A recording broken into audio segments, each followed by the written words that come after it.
Voilà, je vous ai amené dans un petit paradis où il y a beaucoup de chants d'oiseaux et puis on est sur l'ancienne route du sel qui amenait le sel de Port-Alban jusqu'à Fribourg, tout près d'un petit chemin creux qui est là.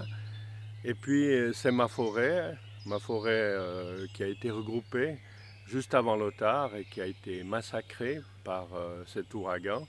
Il n'en restait pratiquement plus rien. Mais maintenant on voit que la vie reprend le dessus et que si on est un peu patient, eh bien, on aura de nouveau une forêt comme on la rêvait, c'est-à-dire étagée, avec une régénération naturelle. Et puis, ma relation à la forêt, elle est ici assez extraordinaire parce que c'est une forêt qui nous permet de nous chauffer l'hiver. Et quand j'étais enfant, j'avais plutôt une relation très étroite avec des haies où mon père avait quelques cerisiers qu'on essayait de soigner. Et puis cette haie, on la coupait tous les 9 ans pour faire des fagots, déjà à l'époque pour se réchauffer.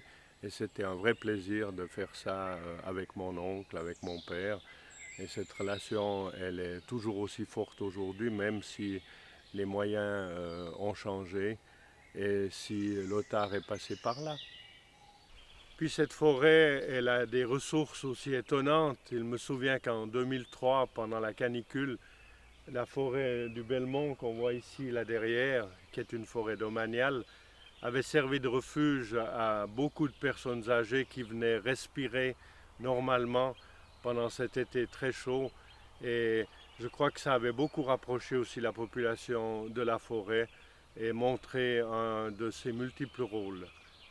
Alors pour tout cela, cette forêt est très chère au cœur de toute la population de la région.